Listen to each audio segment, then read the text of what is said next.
현대차그룹이 공개한 아틀라스가 말 그대로 돌풍을 일으키고 있죠. 이 로봇을 공개한 뒤로 주가 상승은 물론이고 전세계 외신들도 주목을 많이 했잖아요. 그냥 영상으로만 봐도 이 로봇이 왜 이슈가 되고 있는지 알 수 있는데 여기서 중요한 포인트가 하나 있습니다. 사족 보행이 아닌 이족 보행 로봇이란 점입니다. 즉 사람을 대체할 수 있는 로봇이란 건데 이게 현대차 노조 입장에선 다소 섬뜩한 예고편일 수도 있겠다 이런 생각이 들더라고요. 이 로봇이 공개되고 공장 노조를 모두 대체하는 거냐, 진짜 금속 노조가 나타났다 이런 말도 나오던데 실제로 공장 투입이 예정되어 있기도 합니다. 오늘은 그래서 아틀라스가 왜 유독 주목을 받는 거고 이게 실제로 우리나라 공장에도 투입되는 건지 이런 얘기들을 해보려 합니다.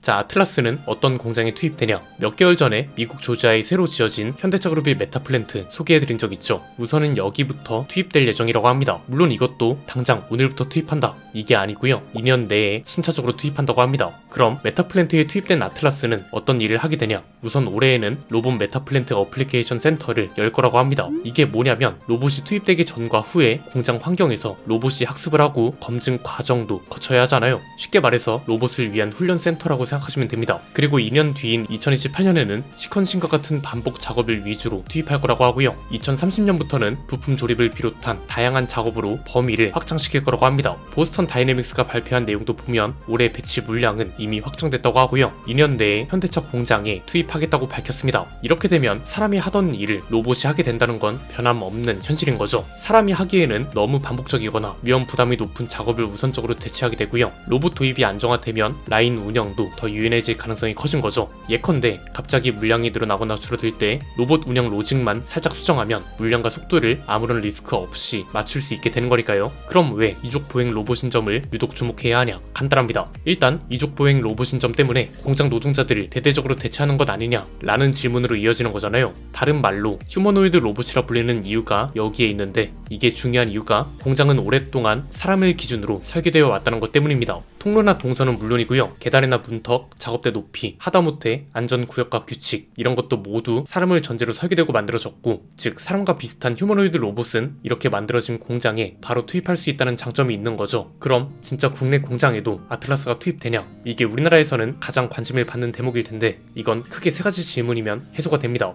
첫 번째는 국내 공장에도 투입되는 거냐? 일단 아직까지는 국내 공장 투입 계획은 밝혀진 게 없습니다. 다만 그렇다고 해서 아예 투입 가능성이 없는 건 또 아닙니다. 우선 현대차그룹이나 보스턴 다이내믹스가 밝힌 계획은 앞에서 언급한 메타플랜트까지만 구체적으로 나왔는데요. 동시에 아틀라스 투입을 조지아 메타플랜트에만 할 거라고 선을 긋진 않았습니다. 오히려 메타플랜트를 포함한 글로벌 네트워크에 아틀라스를 통합하고 현장 작업을 수행시키겠다고 밝혔거든요. 앞에서 말한 시기대로 성능이 검증되면 생산 거점 전반으로 아틀라스 투입을 확대할 거라고도 했고요. 이것만 보면 한국 공장도 나중에는 투입될 수 있다 이렇게 해석하는 게 합리적이란 거죠. 두 번째는 그럼 왜 하필 조지아 공장이 먼저인 거냐? 이건 간단합니다. 메타플랜트는 새로 지어진 공장이잖아요. 지난번 영상에서 설명해드린 것처럼 현대차그룹에선 최초로 로봇 비율이 사람보다 훨씬 높은 공장이기도 합니다. 아틀라스뿐만 아니라 이렇게 다양한 로봇들이 투입돼서 작업을 하고 있는 공장이거든요. 조지아 공장은 마냥 사람 친화적인 곳이라기보다 로봇과 공존할 수 있도록 설계됐기 때문에 휴머노이드를 억지로 끼워 넣는다는 개념보다 처음부터 로봇이 협업할 수 있다는 전제가 깔려있기 때문에 학습과 실전 투입이 더 수월하다는 거죠. 공식 자료에도 보면 공정 단위 검증을 반복해서 확장하겠다. 이게 굉장히 중요한 포인트인데 이건 어떻게 해석하면 되냐? 메타플랜트 같은 신공장을 테스트 베드로 삼고 여기에 안전과 품질, 생산성 이렇게 수치로 증명할 수 있는 성과를 먼저 뽑겠다. 이렇게 바라보시면 되고요. 세 번째는 그럼 로봇 공개와 투입은 어떤 식으로 해석하는 게 좋냐? 이것도 간단합니다. 전기차랑 비슷한데요. 전기차도 보면 전기차 시대로 간다는 방향 자체는 변함이 없잖아요. 대신 이 방향으로 가는 과정과 시간이 크고 작은 범위로 수정되고 삭제되고 추가되고 이런 게 무한 반복입니다. 아틀라스 투입도 마찬가지입니다. 당장 사람이 싹 사라진다는 게 아니고요. 로봇 투입을 늘리겠다는 방향이 일단은 설정됐고 이 과정에서 어떤 공장에 먼저 투입하는지 투입 규모는 어느 정도인지 이런 게 계속 정해지고 수정되는 겁니다. 그래서 현대차그룹도 글로벌 네트워크에 아틀라스를 통합한다는 목표를 설정하고 그 과정 중 첫 번째로 조지아 공장을 선택한 거고 로봇을 연 3만 대 생산할 수 있는 공장 능력을 2028년까지 구축하겠다고 한 거죠. 그래서 사람들도 국내 공장 투입에 대한 이야기를 하는 겁니다. 이건 뭐 꼭 사람을 노조를 죄다 대체한다는 것뿐만이 아니라 우리나라는 강성노조 관련 이미지와 여론도 한몫한다고 보면 됩니다. 우선 여론 차원으로 보면 파업이나 교섭 리스크가 줄어들고 이것 때문에 로봇 투입과 자동화가 빨라질 거라는 기대감인 겁니다. 그리고 기업 입장에서 보면 자동차 조립이 숙련도가 높아야 하는 과정인 건 맞잖아요. 그런데 우리나라는 전체적으로 고령화 문제가 심각합니다. 조립 품질은 물론이고 안전 문제도 신경 쓸 수밖에 없다는 거죠. 그래서 현대차그룹도 중량, 반복, 복합 작업을 로봇이 맡아 작업자 부담을 줄인다, 이 논리를 계속 쓰는 거죠.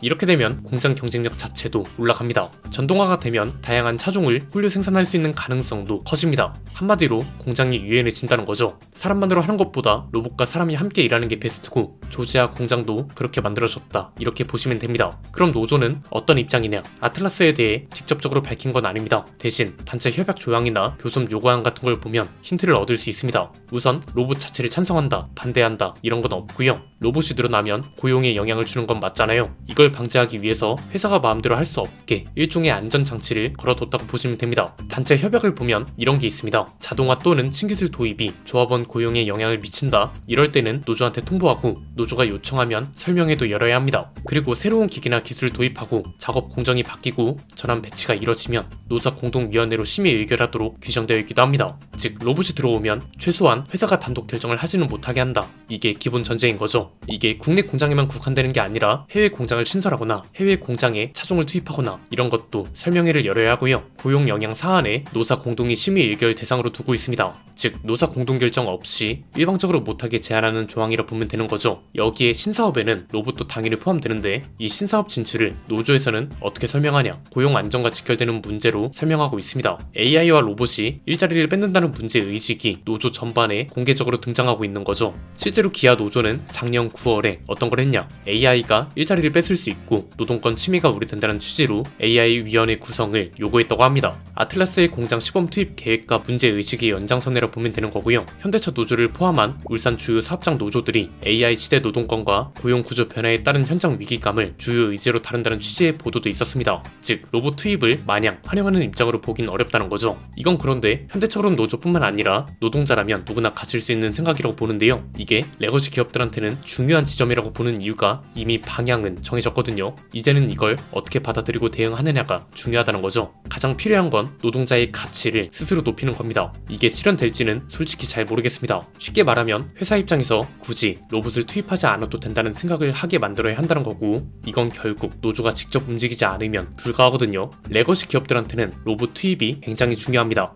이미 BMW나 벤츠, 폭스바겐 이런 곳들도 공장을 폐쇄하거나 로봇을 투입한다는 소식이 줄줄이 나왔습니다. 이유야 간단하죠. 테슬라만큼 자동화와 로봇 비율 늘리기가 필요하고 이게 원가 절감으로도 이어지기 때문에 레거시 기업들 입장에선 당연히 중요합니다. 다만 테슬라도 중간 합의점을 분명 찾았다는 게 포인트입니다. 무슨 말이냐, 테슬라가 완전 자동화 공장이라고 착각하는 분들이 있던데 전혀 아닙니다. 일론 머스크가 모델3 양산 때 난항을 겪었던 적이 있습니다. 이때 뭐라 했냐, 과도한 자동화는 실수였고 인간은 과소평가됐다, 이런 취지의 공개 발언을 했거든요. 이건 무슨 말이냐, 로봇 투입이 가능한 구간이 있고 그렇지 못한 구간이 있다. 즉 사람의 노동은 필요한 부분이 분명 존재한다는 거죠. 오늘 이야기한 것처럼 현대차그룹도 사람은 줄어들고 로봇은 늘어나는 구조로 가는 방향 자체가 설정된 겁니다. 여기서 기업은 여론을 완전 무시하고 밀어붙이기 어렵습니다. 자동차는 특히나 브랜드 이미지가 중요하기 때문에 더욱 그렇습니다. 그런데 지금 우리나라 여론이 어떤가요? 대체로 로봇으로 다 돌려라, 이런 반응이 많습니다. 여론은 노조의 행동을 기억하는 겁니다. 파업, 강경한 이미지, 고임금, 정치적 이슈 이런 게 반복적으로 노출된 게 사실이고, 이렇게 되면서 노동자이자 소비자들은 노동권보다 피로감이 더 앞에 있는 상황이 된 거죠.